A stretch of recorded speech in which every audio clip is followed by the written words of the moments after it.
It is absolutely Baltic this morning. The pond is 6.8. It's not frozen. Frost everywhere, and I'm about to try and be careful and not fall over. I've actually got up. First time, I said on my last video that I've been doing this for 4 months now, trying to sort my weight out, things like that, and get fitter.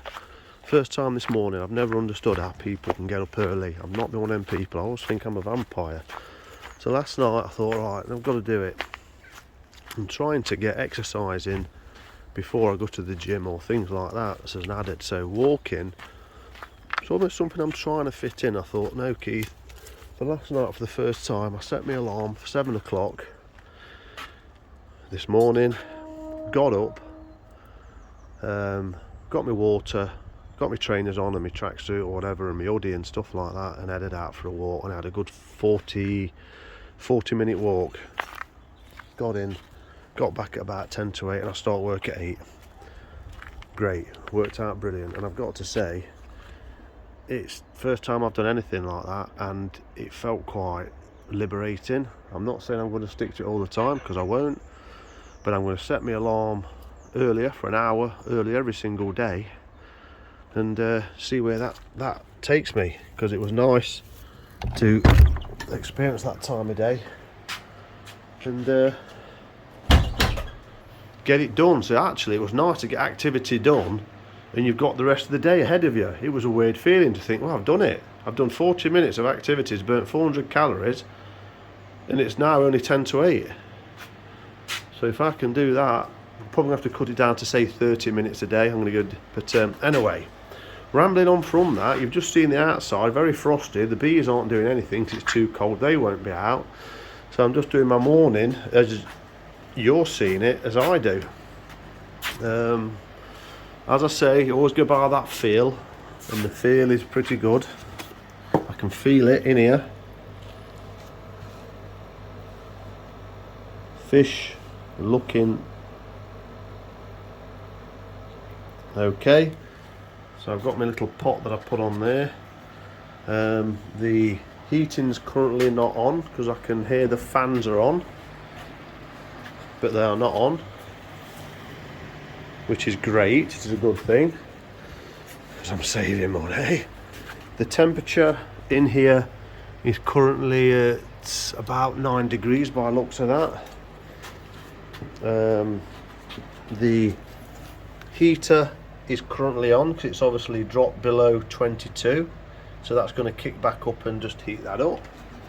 The temperature in the grow on is saying it's 21.7, so they're, well, 22.9 now, but 22.2, 22.8. So that will obviously kick out soon, which is great. And then what I do, the feed is on. I've got to change the batteries in there, so they've been fed. And what I'd normally do is, as soon as you come in and they see your shadow, then they start hiding. You know that, guys. So what I'll try and do is lift it up, and I normally try and have a sneaky look. There's 2. And I almost try and wait until I can see the smaller one, the shower, the Momotaro shower that's in here. I can feel the warmth coming off the water. It's amazing how much the difference is. It's incredible.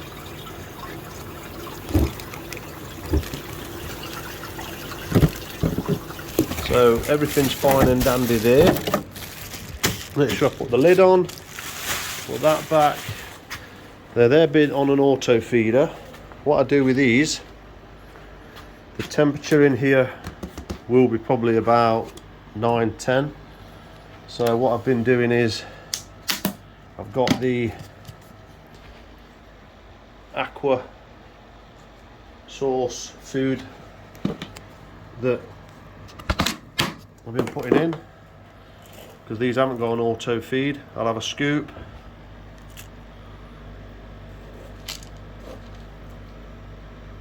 two, and I've just been whacking 3 of those in a day. No.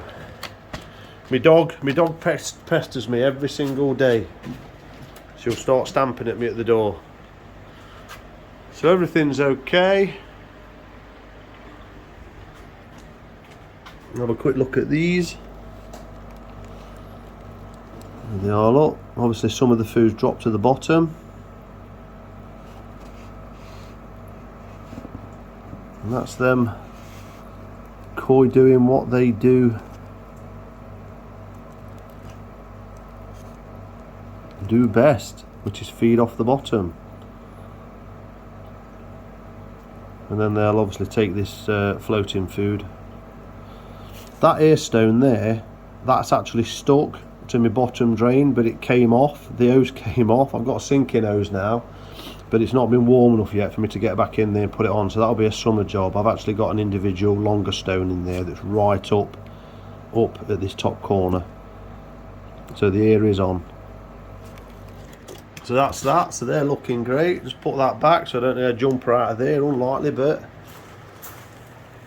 yeah, heater's on. As we walk around in here, back outside, and my dog will be waiting. I shut the door. She is. Lovely day. Bees are not doing anything.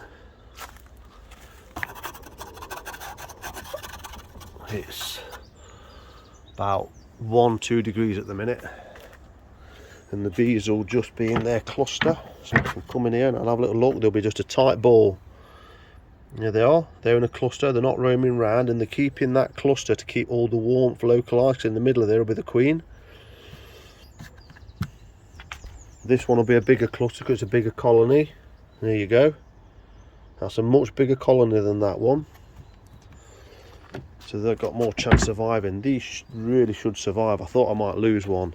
That one is a smaller colony, but I'm not going to lift that one up because it's a bit more of a ball ache. Oh yeah, it's a lovely morning. Look how bright and sunny it is. It is absolutely freezing.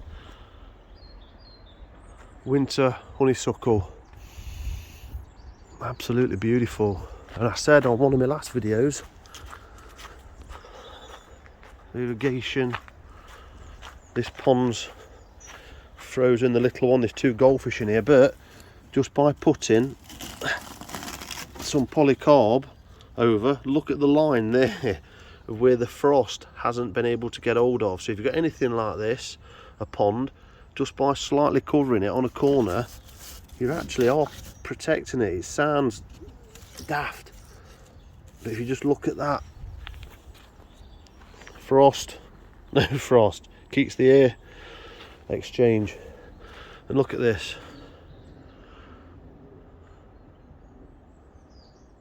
Amamelis it's called, or something like that, winter witch hazel. And what you get flowers on old growth. So what I'm hoping is that these flowers at some point, this will be just 1 year or whenever, be a whole tree of it. But at the minute, this is where it's flowering, and you can only smell it slightly, but then once it gets a bit of warmth and you breathe on it or the sun gets on it, the smell is absolutely gorgeous. So 2 things in flower keep me going until the snow drops, which will be soon. Then once you get the snow drops, daffodils in March, tulips in May, June, and the summer, away we go. What? Come on. Come on then. What do you want? What do you want? What is it? What is it?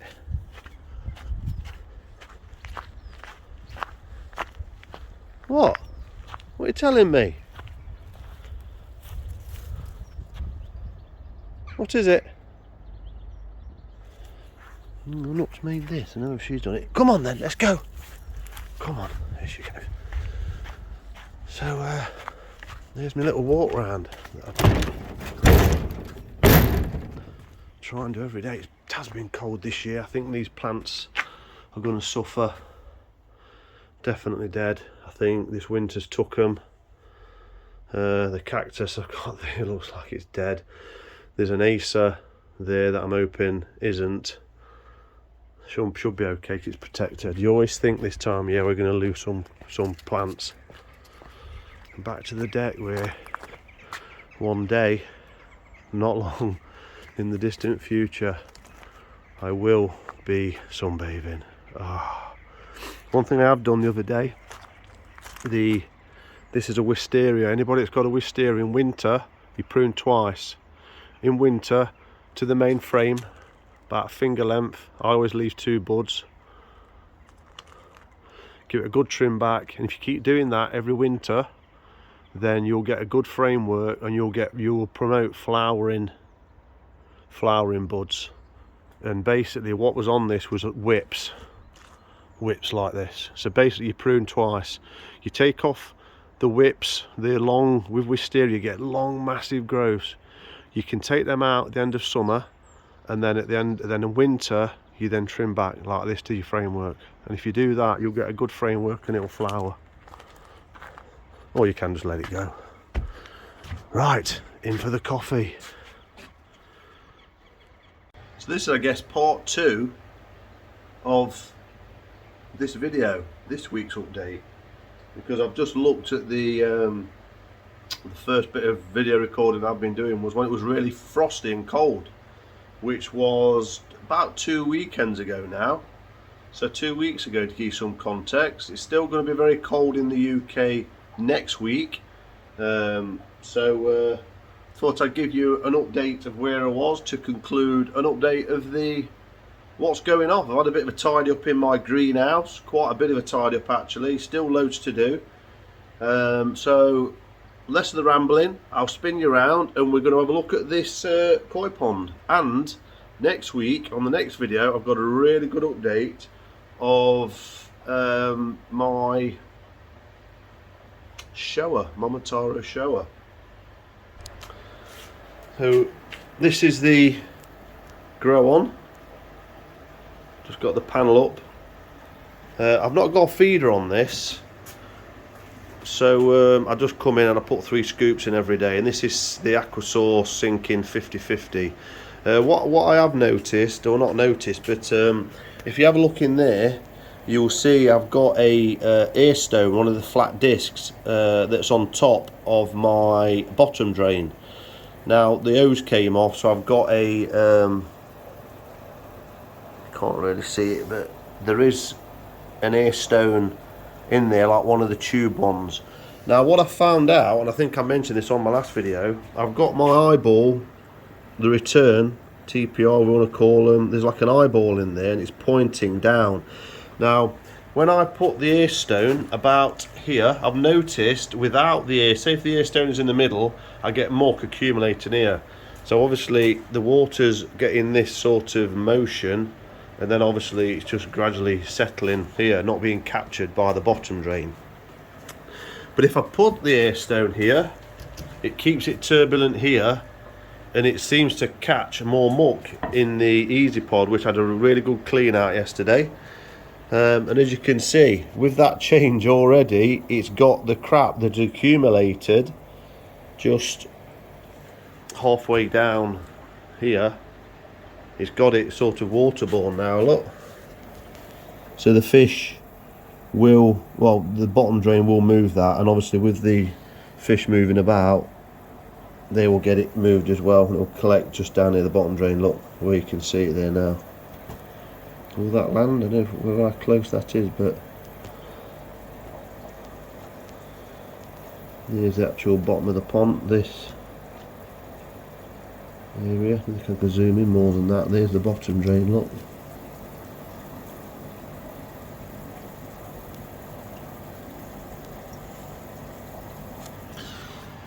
So yeah, the fish in this grow on are doing really well. They really have put on some weight. I don't think they've grown much, to be fair. There's the return, look. See with the water, the muck gets to it and it blows out.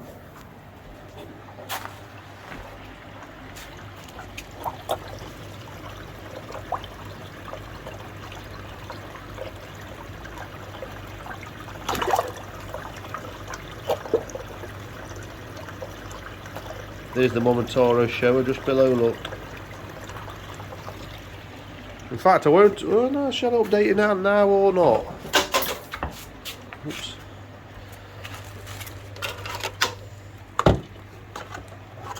So this had a really good clean yesterday. Now what I have got, started using again, as people may be interested if I can find it, is, I've never used this bacteria before, I know many do.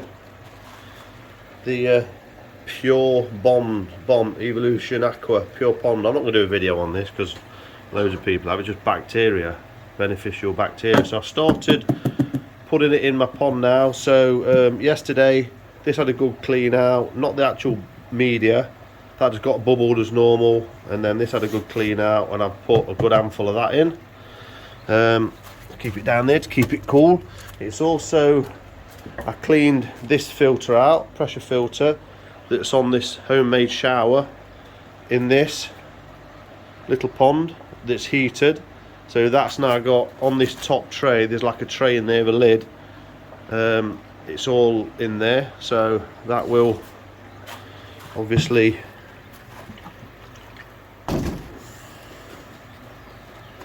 have a look. There's the media. Look now, what I've learnt with this stuff, or read, or sort of seen videos on, is that media actually is meant to